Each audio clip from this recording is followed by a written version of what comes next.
Mothership standing by. Requesting pilot input. I stood there in silence, my glazed-over eyes locking with that of the Venerian, who stood defiantly at my shins. Mothership standing by. Requesting pilot input. The incessant reminders from the flight warning systems blared at me to refocus my attention back to the task at hand. And yet, I found myself incapable of doing so, as the Venerian had transitioned from simply gesturing at my gun with his eyeballs to outright pointing at it with an index finger, dropping all pretenses at subtlety. I was at a loss for words. Initiate automatic flight path mode, Cadet Booker? The EV finally chimed in, pulling me out of my reverie of disbelief as I finally found it in me to respond. No, just keep it where it is. Hold position until I get this situation sorted, I ordered. Acknowledged. Holding position. With that out of the way, I now place my attention squarely on the Venerian, pinning my armoured fists against my armoured hips. There was no other way of addressing this, for one word was enough to sum up my confusions up to this point. Why?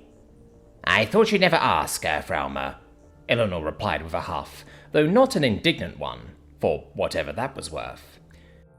I am at a loss for my current situation, he admitted reluctantly, practically forcing those words through his teeth. I will be forthright in addressing what needs to be addressed, as you will require every detail necessary in order to aid me in our urgent quest. All right, Eleanor, stop beating around the bush and let's get to the point, I practically growled out. I require your assistance in the interception of a courier, Cadet Booker. A courier who currently holds the keys to my future. A future with which I hastily decided to surrender, under former pretenses that have since fundamentally changed, all thanks to your merciful and resourceful nature. The Venerian spoke with a poetic, almost sing-song cadence, finding it in him to draft a whole poem before addressing anything tangible. This courier has, in his hands, the echoes of my own short-sightedness that once more threatened to doom me. That was until he finally seemed to get to the point. Do you recall the letter you took from my possession a few days prior? He inquired, with a clear hint of frustration. It wasn't clear, however, whether those frustrations were born from this situation, or whether he was still holding a grudge over my snooping of his letter a few days prior. Yeah, I do. Your announcement of your noble titles, right? I replied, before letting out a sigh, lifting my hand up to my forehead. Did it somehow get through the mail? Did you forget to cancel it or put it on pause or something? Do you consider me so absent-minded that I would commit such a blunder? Eleanor interjected, for a moment dropping his courteous act and returning to that scathing tone of indignancy, capped off with a kobold hiss.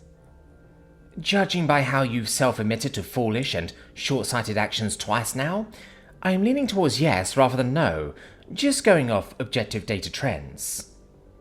I replied bluntly, prompting the Venerian to let out an even louder, more aggressive hiss. That little outburst didn't last for long, however, as either the truth finally began sinking in, or the time crunch he was under finally started pushing him past the outburst phase with a weak slump. Your observations, while tantamount to judging a person by the sum of a week's worth of correspondences, are understandable to me. For if I were in your position, I would more than likely have responded in a similar manner, the Venerian acknowledged through a strained breath. My eyes widened in reaction to this rare act of empathy. But to get to the point, no, I did not simply forget. What's more, that was my first order of business following the conclusion of our library misadventures. No, what seems to have transpired is a form of miscommunication, a fault that had manifested somewhere along the line, either through deliberate sabotage or an inability to act within the strict timeline of the Bowman. It would seem as if my actions have not had their intended effect, and the letter is now somewhere within the wider system of shadow couriers, fast approaching its trailless trek. I shot out my hand, signaling for the Venerian to pause following that unexpected dump of words, that didn't necessarily add up due to a single, yet key, missing context. Evie, did you translate that right? Bowman, I need a disambiguation pass. Passing complete. Translation is accurate, Cadet Booker. Consider inquiring Eleanor for further disambiguation. Let's back up a bit, I began. First off, Bowman? I scoffed. I'm sure you didn't hand off your letter to a bunch of archers, right? Eleanor sighed, moving both hands up towards his temples. It's a wordplay upon an acronym, Emma Booker. The Whisperwind Society's Whispermen. Hence, Bowman. Eleanor replied succinctly, prompting Evie to chime in just as quickly before confusion could take hold. Point of conflict detected. The High Nexian acronym for the Whisperwind Society's Whispermen appears to phonetically match the colloquial pronunciation of the High Nexian term for bowman, archer, hunter. New esoteric colloquialism added to the working language database. Oh, I replied promptly, my response directed towards the Evie and Eleanor in equal measure. Understood, I continued, before moving off from that point just as quickly. I assume you do not need me to explain the concept of shadow couriers next, Earthrealmer. Yeah, no, shadow couriers are pretty self-explanatory, I acknowledged. Language localisms aside, let me ask you this, Eleanor. Why do you need my drone? I paused before gesturing towards the gun, and my gun as well, for that matter. The two are necessary for my plan to dispatch with this troublesome situation, once and for all. Only for the use of your drone and a weapon such as your gun can we hope to stop this letter. I paused for a moment, putting two and two together as a flipbook-style animation began manifesting in my head, of Eleanor arming himself with a pistol, before catching a flight down into town to deal with one of these shadow couriers, personally. So you want to hitch a ride on the drone into town with the intent of shooting one of these bowmen before they can— What? No! By his eternal majesty's grace, no! Eleanor shot back in disbelief, before slowly, but surely, shifting to a thoughtful, pondering look. Perhaps in any other circumstance I might have considered it, but no, not now, not at this particular junction. He promptly corrected himself, causing me to shoot him an unamused look of frustration. So, what do you need them for? For a fight that only your drone can perform, he answered cryptically, by means of attaching that mannerless ranged weapon onto your mannerless flying artifice. I couldn't believe what I was hearing right now, as I took a moment to regard the Venerian's words with genuine disbelief. My drone has weapons, Eleanor, I replied plainly. Eleanor's eyes blinked rapidly at that response, as he turned his eyes from my holster towards the drone, then back towards my holster in rapid succession. He opened his mouth as if poised to make an argument, before second-guessing himself with a sullen sigh. My apologies for being proactive with my imagination and what limited information I had to work with, Emma Booker, for I saw no talons, no obvious weapons of the sort, and thus logically assumed it was defenseless, thus necessitating the addition of your ranged weapon. He pointed to my gun once more, illustrating his point. Either way, my urging stems from a lack of transparency on your end, Emma Booker. The Venerian quickly broke into an inward sigh. But no matter, I must ask then, what manner of weapons do you have within that drone? That depends, Eleanor. I spoke firmly, crossing my arms as I did so. What kind of fight are we looking at? One of the aerial variety, Emma Booker. I narrowed my eyes at that answer. So, airmail. Your letter is being shipped out via airmail. That is correct. I sighed once more, reaching to clasp my forehead with a firm, metallic slap. All right, what are we facing up against? A wyvern? A dragon? A griffin? A dragon-wyvern-griffin hybrid? I rattled on, eliciting a sharp quirk with the Venerian's brow, as he shook his head slowly. None of the above, but I'm surprised you know of a dragon-wyvern-griffin hybrid, given your status as a new realmer, Emma Booker, he reasoned. Wait, what? But that is beside the point. He cut me off before we could dive into another tangent. Our target isn't any of the above. It is simply a messenger bird. I blinked rapidly at that answer. My whole mind practically stopped as I heard what we were up against. And not because of fear, but a huge sense of relief, because despite the armaments present on the mothership, it was nowhere near capable of taking down a dragon, something I feared would have been what we were up against. That's it? I finally managed out with a massive sigh of relief. Do not be fooled by the innocuous nature of this target, Emma Booker, Eleanor warned darkly. For what it lacks in conspicuous strength, it makes up for in inconspicuous camouflage. Good point, I acknowledged, actually agreeing with Eleanor, as we felt like we were about to enter an actual productive conversation for once. So any pointers on how we can spot this thing? Our target will be a bird of the feral and typical variety, anything from a sparrow to a phoenix. He paused before correcting his course, though I doubt you'd find much of the latter given its rarity in this part of the Nexus, the Venerian shrugged. As for any distinguishing features, mana fields, Emma Booker.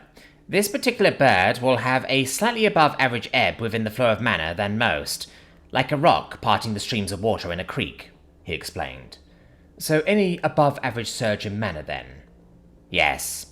Right then, I can do that, I acknowledged, shifting myself and my gaze back to the mothership, before realizing something else. And exactly how many birds in the Nexus typically generate an above average surge in mana radiation on a typical day-to-day basis? I am not a bird scholar, Emma Booker, but from what I understand, it is a somewhat typical occurrence, yes. So, how do we pick out yours from the crowd? Does your drone carry limited ammunition? He answered, with an innocent cock of his head. Yes, I answered flatly, and with an unamused look underneath the helmet. Are you insinuating that we shoot down literally every bird that happens to have even an above-average surge in mana radiation? That is correct, Emma Booker, Eleanor replied, unbothered and completely nonplussed. If ammunition is a concern, this may prove— No, that's not my main concern. I'm more worried about A, blowing our cover, and B, collateral damage, in the form of a lot of unnecessarily dead animals. Eleanor paused, actually considering those points. You raise valid concerns. If these mannerless weapons are anywhere near as loud as your gun, then this may raise more suspicions in the town below than would be preferable. The Venerian began stroking the undersuit of his chin, pondering the situation at hand, despite not even addressing the collateral damage issue. You claimed your drone was faster than the fastest bird? Yeah? Then I must ask, does your drone have some sort of manual manipulator? Like a claw or an extendable hand? Correct. I can do you one better, it smiled. It has nets, ones that can be deployed and reeled back mid-air, meant for drone retrieval and enemy drone capture, but I guess it could double as a bird capture tool. The holes are small enough that a sparrow wouldn't be able to escape through it, after all. The Venerian responded to this revelation with a hopeful nod, as it seemed as if our minds were clicking on exactly what needed to be done next. And I assume these nets are silent, reusable, and plentiful? Correct on all accounts, Eleanor. Then I suggest we begin post-haste. He couldn't help but let off a slight twitch of his lips for a minuscule smile, before shrinking it just as quickly, as it seemed like another thought entered his mind. I assume you have confidence in your drone's ability to see in the darkness of the night? You know what? Why don't I address those concerns by just letting you see for yourself, Eleanor? I offered vaguely, prompting the Venerian to raise his brow ridge curiously. How? By seeing the world through the eyes of a mannerless artifice.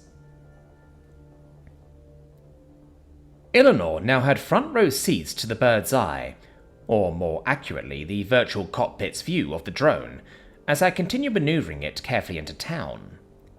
The active camo surfaces and the distance from the town itself provided a safe screen by which to operate with a level of discretion.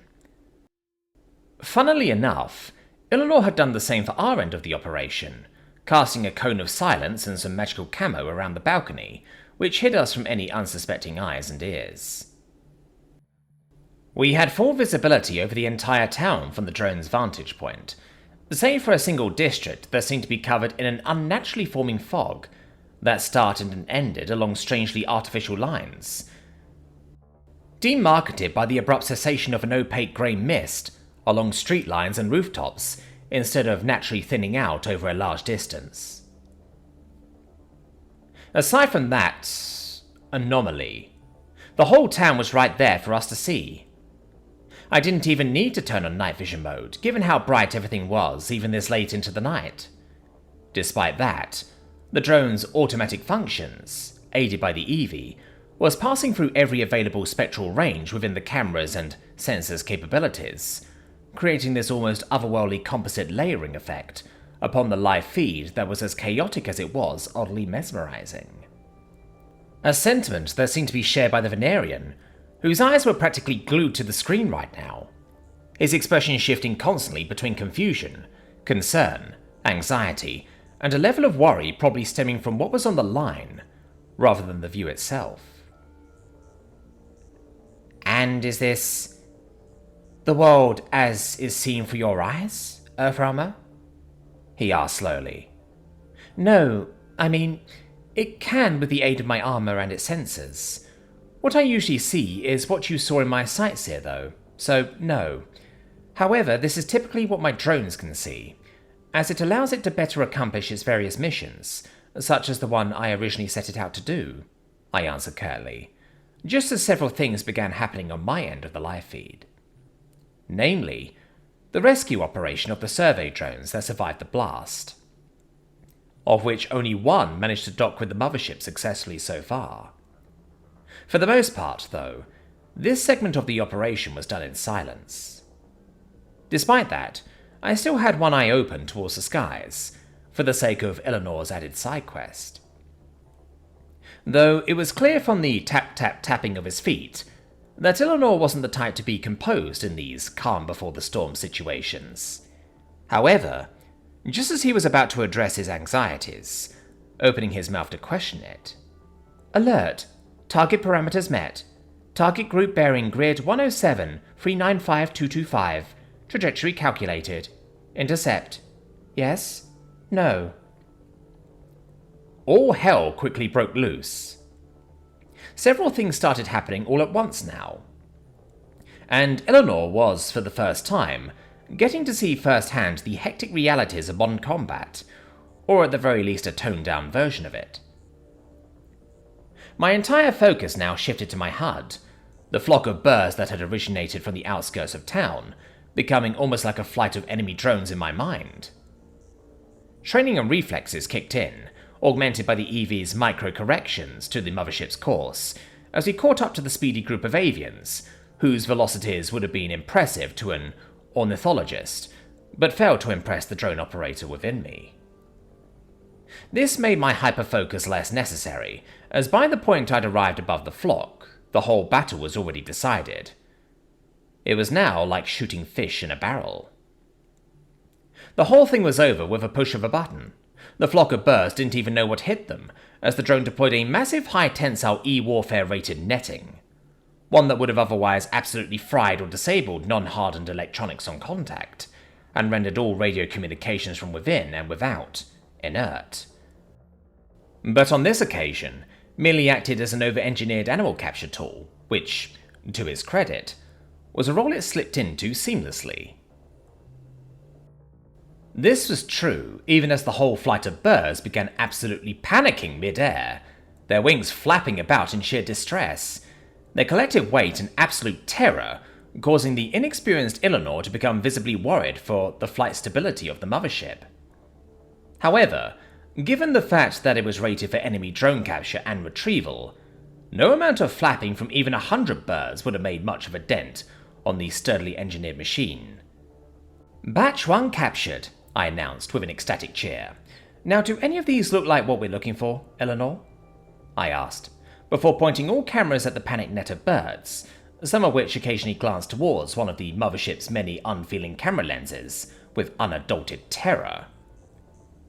The Venerian began combing through the footage, his face clearly frustrated by the lack of a mana stream, no doubt, but trying to make do as he seemed hyper-fixated on their talons. "Shake them," he ordered, unenthusiastically. "What?" "I know what I'm doing. Shake them vigorously, Earthrealmer. There's an art to this process," he reasoned, prompting me to genuinely question his sanity, before going through with it anyways. The whole net full of burrs let out a cacophony of terrified squawks and traumatized cries at that, as the Venerian began tilting his head to and fro, before sighing. "Use your manual manipulator to go for each one. Bring it up to your drone's eye and allow me to inspect them closely." I complied, not because of any sense of faith in the Venerian's plans, but because he was nominally in charge of determining exactly whether or not we'd caught our target. A proportionately sized mechanical arm emerged from the underside of the drone, one that was three-clawed as opposed to my five-fingered backpack-mounted arms, which seemed to repulse the Venerian even more so. With a small calibration of its servos, it immediately jammed itself into the net, prompting even more panic squawks to erupt, before it managed to pull out what looked to be a cross between a seagull and a puffin, its chest heaving as its little head cocked back and forth in every direction. "No," Eleanor announced after a cursory look, prompting the drone to release it, where it quickly flew off into the night. "Next." The whole process was repeated, to the tune of panic squawks and cold, unfeeling whirs, ending with another resounding "no" from the Venerian, prompting the whole process to be repeated yet again. This continued for some time, ultimately leaving us with nothing but an empty bag and a frightened flock. The Venerian sighed, crossing his arms. "We still have the whole night, but I have a sinking suspicion we will soon be onto our target, rather than later." "And you know this how?" "I've worked with the bowmen before, Emma," Eleanor admitted through a despondent breath. "More than I would have liked, but the fact remains, I know with relative precision the sorts of time frames they operate on, so do not fret. We will sooner have our target secured than suffer from the dullness of a wild grouse chase. I can guarantee that much." That guarantee, however, turned out to be as empty as Vanavan's half-hearted promises. As flock? Alert! Target parameters met. Target group bearing grid 209-539-723. Trajectory calculated. Intercept? Yes? No. After flock? Alert! Target parameters met. Target group bearing grid 752-375-295. Trajectory calculated. Intercept? Yes? No. After terrified squawk! Shocked? Chip, chip, chip. Panicked? Coo, coo, wee! And dazed flocks? Alert! Target parameters met. Target group bearing grid 498-1095-925. Trajectory calculated. Intercept? Yes? No? Turned out to be duds. And after an entire hour of exhaustive flying, of grabbing more burrs than an ornithologist would in their entire doctorate program, we ended up with nothing but even more frustration and wasted power. It was around the same time that we encountered a relatively bizarre series of birds that flew individually, yet maintained a higher than average level of background mana radiation. Tracking down these birds was a bit more difficult, requiring more aerial acrobatics than I would have been comfortable with in the mothership, yet upon grabbing them, they seemed no less innocuous than any other bird hybrid we'd captured so far. The night had become quieter after that, as Eleanor had promptly grabbed a chair from the living room to plop himself atop of. "I trust that you are still comfortable standing up, Earthrealmer?" Eleanor asked, through a strangely empathetic breath. "I'm fine," I shot back frustratingly. "That's good," he nodded. "I genuinely hope you still have faith in my assertions, for I know for a fact we are getting closer to... Alert! Target parameters met. Target group bearing grid 32-172-98. Trajectory calculated. Intercept? Yes? No. A flock of birds, a massive flock of them in fact, emerged from that shadowy part of town my senses had had a difficult time penetrating. Eleanor's eyes widened at the sheer breadth of them this time around, as it looked like one of those migrating flocks capable of outright blotting out the sun, rather than any old group of random birds. "This is it," Eleanor announced. "I'm sure of it." "You don't say," I uttered out with tired contempt, revving up the mothership's engines as I repeated the motions of the chase that had quickly become muscle memory by this point. However, unlike the rest of the engagements thus far, this flock was proving to be more difficult to deal with. Simply put, there were way too many of them. What's more, mana radiation signals were everywhere within and around the flock. "Eleanor, I can't cast a net that's going to get us all of them all at once. You're going to have to give me some pointers in order to—" "I know what this is," he interrupted abruptly, his eyes widening in worrisome shock. "At least 3/4 of this flock are an illusion, a projection. Tell me, does your drone detect mana surges homogeneously throughout the flock?" "My senses aren't that sensitive, but if I were to eyeball it, then yeah, that seems to be the case." "Then this is a trick out of my book." He narrowed his eyes as he traced his finger across the tablet. "There. Emma Booker, target your net trailing ahead of the flock. From there, allow it to drag through the flock, like a sky trawler casting a net ahead of a school of flightfish, except you will find that a good portion of these birds are merely illusions that will dissipate upon contact with a physical barrier." With the flock of birds moving at an even greater speed than any other flock thus far, and the signal risking cutting out if even a second was spent improperly, I took Eleanor's advice and ran with it. The maneuvers were simple enough. The massive flock reacted, but not quick enough for the fishing trawler trick to begin in earnest. I quickly parked the thing in front of the flock and deployed the net. Sure enough, an entire section of the flock dematerialized, prompting me to take immediate action of my own volition. "Emma, you should—" Training and gut instinct overrode Eleanor's advice now, as I made a hasty call to bank left, catching the flock as it attempted to veer off, but was stopped by the superior speed and maneuverability of the drone. Row after row of birds dematerialized in seconds the instant they made contact with the net, as I found that almost all of the flock were complete and utter phantoms, despite every single bird registering as solid pings on almost all of the drone's sensors, similar to Eleanor's null trick in the workshop. No sooner did I realize that, however, did we net something. A single, solitary, solid bird. The lone survivor out of a flock of fakes. A hawk-like pigeon of all things, that sat there lazily in the net, stretching its talons to and fro without a care in the world. "All right, we caught it," I announced. But no sooner did I manage to say that, did Eleanor's eyes grow wide. "That's not right. That behavior. Emma, release it now." "What? What are you—" "If you value your drone and this quest, release it and kill it now." I barely had time to react, as several sensors began going wild. Most notably, several overheat and mana radiation sensors. The net soon went up in flames. And following that, a burst of fire slammed against the underside of the drone, disorienting the more sensitive sensor suites for a few seconds, but otherwise leaving the drone relatively unscathed. The optical sensors, however, reported on everything as it transpired, as the innocuous bird seemed to erupt into a burst of flames, its feathers, its body, its wings, indeed its whole form seemingly self-igniting. But instead of succumbing to the flames, it simply flew off, leaving a trail of fire behind it, prompting Eleanor to point at the screen incessantly, screaming at the top of his lungs, "Firebird! Emma Booker, we haven't the time! Shoot it! You must shoot it!" My whole world once more slowed to a crawl as I flicked down the tactical drawer on my controller, giving me access to the drone's weapon suite. A lock-on reticule landed squarely on the bird.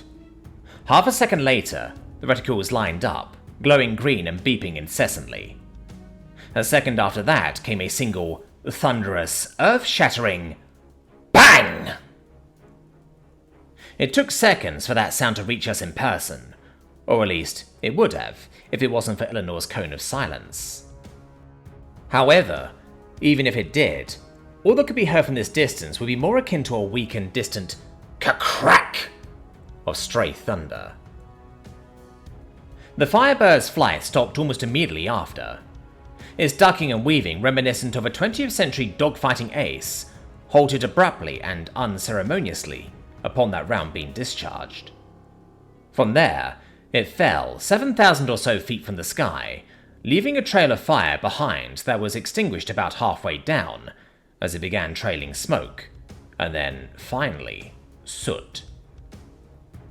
The drone followed it quickly, managing to find nothing but a charred pile of grossly overcooked turkey and what appeared to be a neatly packaged letter alongside it.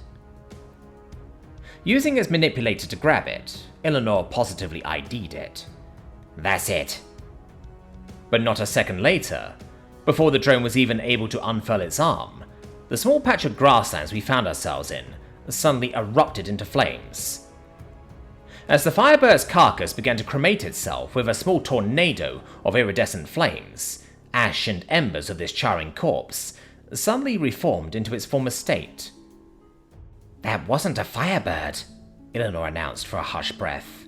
"That was a minor phoenix," he practically whispered out, as the bird reached for the letter once more, glaring at the drone right through its optics, and threatening it with a mighty screech. Only to have another thunderous boom ring out not a second after, punching a hole straight through it. Following that, I wasted no time in grabbing the letter, before packaging it deep within the drone's cargo bay. No sooner was that accomplished, did the Phoenix begin reforming once again, which prompted Eleanor to answer a question that was rapidly forming in my head. "It will follow us until its mission is done," he spoke firmly. "There is only one way to be rid of it." "Dunk its ashes in a river?" I shot back sarcastically. "Yes," Eleanor acknowledged with a nod. "How did you know?" "Forget about it. Let's just do it," I sighed frustratingly, as I began revving the drone back up to altitude and speed, prompting a chase with the offending bird. What happened next was a scene pulled straight from a video game. As I weaved, ducked, and maneuvered this way and that, avoiding fireballs, flames, and even the errant attempt at melee from the bird, it was a straight 30 seconds of non-stop aerial acrobatics before we found ourselves above a stream that flowed right from Lake Teliad. From there, I bided my time, ducking this way and that, before the time was right for the perfect shot. "Gotcha," I spoke, under a sweat-laden grin. Bang! Causing the bird to die for the third time, his body plunging straight into the rapids below as it began disintegrating into dust within the water itself. Steam bubbled and billowed from beneath the water. But after a few solid minutes of waiting, nothing re-emerged. We eventually met each other's gaze moments after the bubbles had been carried down the stream and out of visual range. "We were lucky it was a minor phoenix," Eleanor sighed with relief. "Otherwise, a typical, or God forbid, a great phoenix would be impervious to this trick." I slid back against the armor immediately after Eleanor's little confirmation, turning on the in-armor postural readjustment mode, as I sat there for a few solid seconds, but not before ordering the Eevee to RTB the thing back to the balcony. The next few moments were spent in silence, as I simply sat there monitoring the mothership's flight path back to the balcony. Eleanor seemed to mirror that sentiment too, as he basically sank into his chair, sighs of relief escaping his maw every so often, until eventually the drone returned. The blue thing yanked the letter from its three-clawed appendage aggressively, checked it meticulously, scanning it with a surge of mana radiation, before lighting it up with a flame of his own, which reduced it to ash. All the while, the Eevee's mana notification warnings began disappearing, one by one, probably marking the dissolution of both the invisibility and privacy barriers by this point. From there, Eleanor turned to face me, with a look of relief coloured with a sense of genuine appreciation. "Thank you once again, Earthrealmer," he spoke, this time even more earnestly than before. I have never met someone with such a capacity for charity and compassion. He lowered his head, not so much in a bow, as it was just a deep nod of gratitude. It's all right, Eleanor, I replied, before quickly correcting myself. You owe me one, though, I stated bluntly, making sure to balance my modest Earth sensibilities with Nexian social decorum. That much I understand, Emma Booker. Eleanor nodded in acknowledgement. Well, in any case, I think we should... A series of knocks stopped me in my tracks, prompting both of our gazes to face the source of that interruption. The front door.